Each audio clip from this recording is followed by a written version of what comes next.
Hey, this is Mermaid, and it's a beautiful morning. I'm at the beach.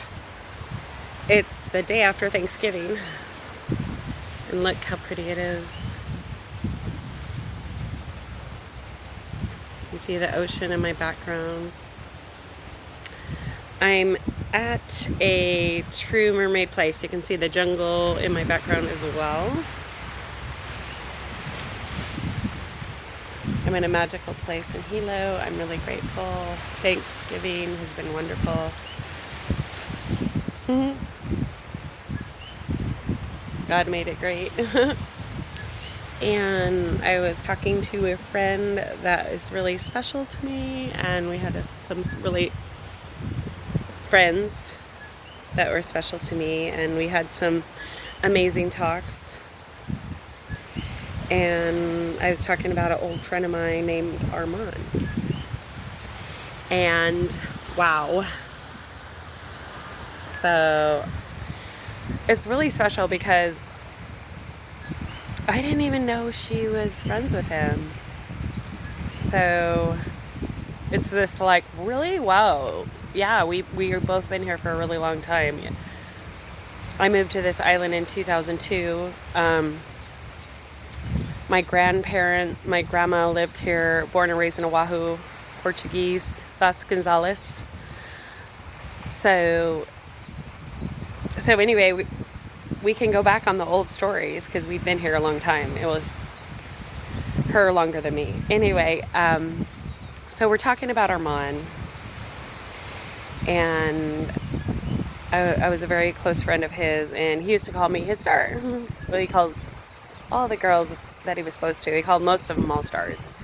And so that's where that comes from. And I always see a rainbow star and think of him. And I was telling her I was with him 24 hours before he passed. Him and I were doing a road trip together. And he was letting me know that he was on his way out. That he was not going to be here much longer. So he knew it was his exit time. He wanted me to meet all of his friends, and he told me that they would be there for me.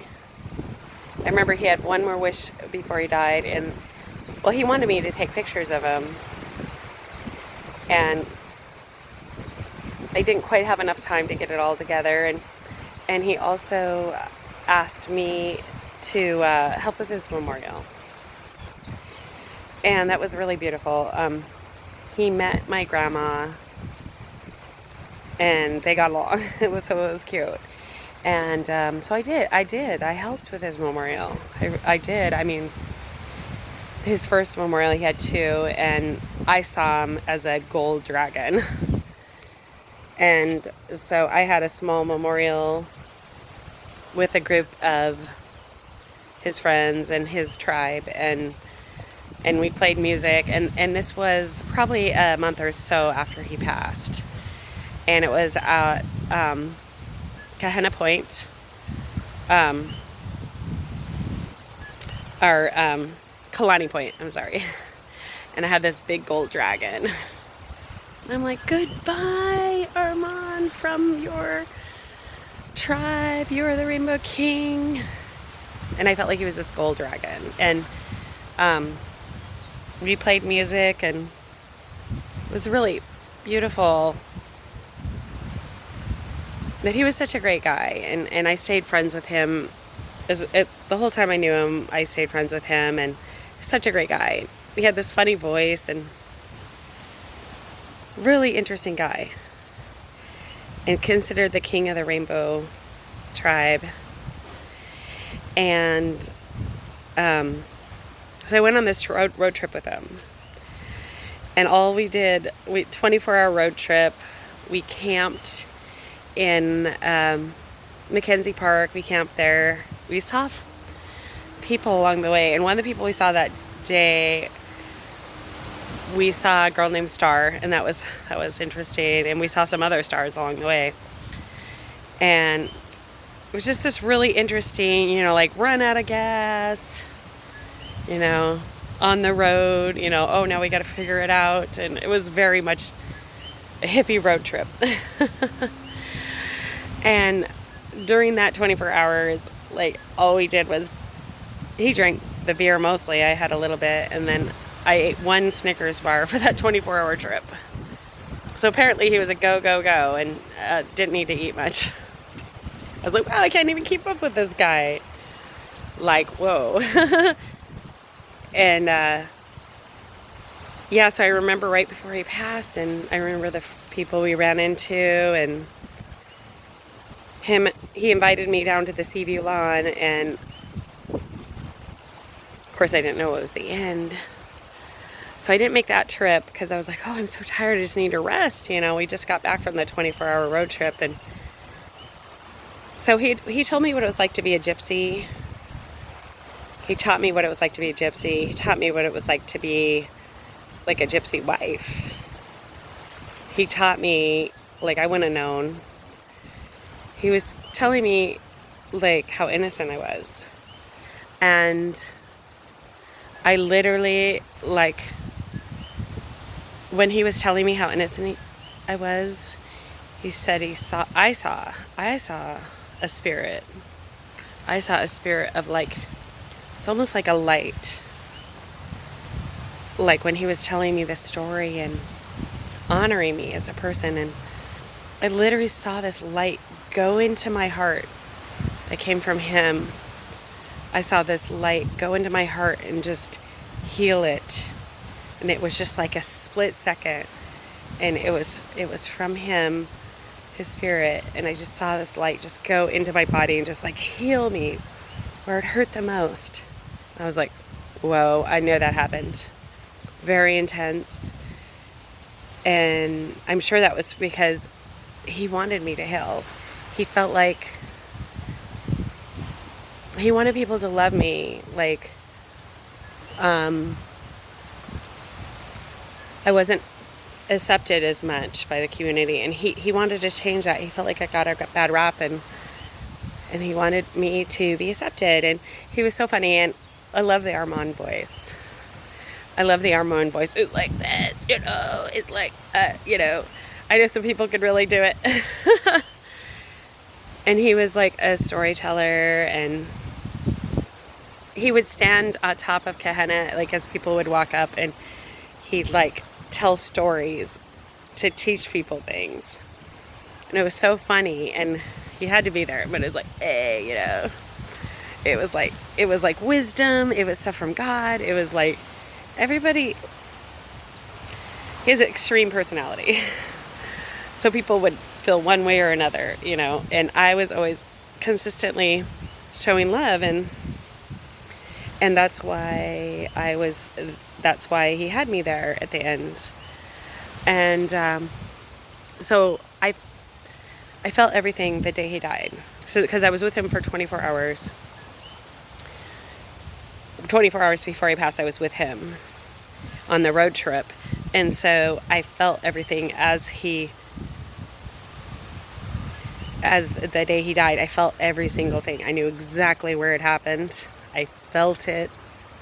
I could actually visualize him walking, getting out of the car. He was in a bus. He was in I believe it was a Volkswagen bus, and it was between the 6 and 7 mile marker, which is his portal from heaven. And it was on the way to Four Corners.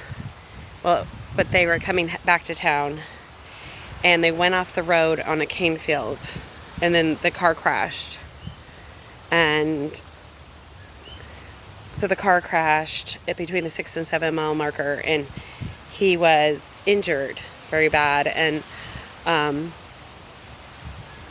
so they flew him to Oahu, and he was going to Queens Medical.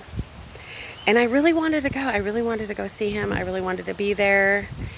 I really wanted to be involved with everything. And yet I wasn't empowered enough in my own power to just hop on a plane and go. I wasn't in my own power yet. So that didn't happen, but I wanted to. I felt him in spirit. And my friends actually talked to him on the phone when he was at the hospital, so he was able to talk on the phone. And we heard it was that he was at the hospital, and so he was starting to do better, and then everything fell apart, you know. So that was the beginning of me standing by a star, a rainbow king, and that was the beginning of everything. That was the beginning of who I became, what my life was about. He was the beginning of it. He started it in 2012. And he's the one who taught me how to be a gypsy wife, which was really cool. And he taught me that in a short time, and I was with him as a friend when he was trying to pick a queen, and he found someone and he was trying to pick her, and she wasn't ready to be picked. And he was trying to convince her that she was the next queen and his next queen, and he was offering that to her, and she was like, I don't know what to do, I'm confused. Like, she was like, oh, I'm not ready for this. Wow, look at that sunrise back there. Isn't that pretty? It's a magical morning. Wow. And so he was offering that she could be the next queen. She could be his next queen. And I was there, and that's not what she wanted. But it really, really confused her, because she's like, whoa, I could be wow. You know, she was really confused, and she was such a beautiful star, and I seen that in her, and I was there to comfort her and say, like, it's okay, you know. Just because he's offering for you to be his queen doesn't mean, you know, that that's right for you. And so I was there to kind of like calm her down, because it was like confusing for her. Like, am I supposed to be his queen? Like, am I supposed to just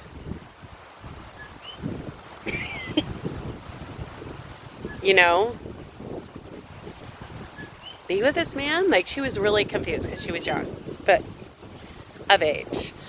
So I have lots of stories about Armon. He was wonderful. And he had all these gold rings on, and he has this Rastafarian hat. And I'd love to tell you more about him. Aloha.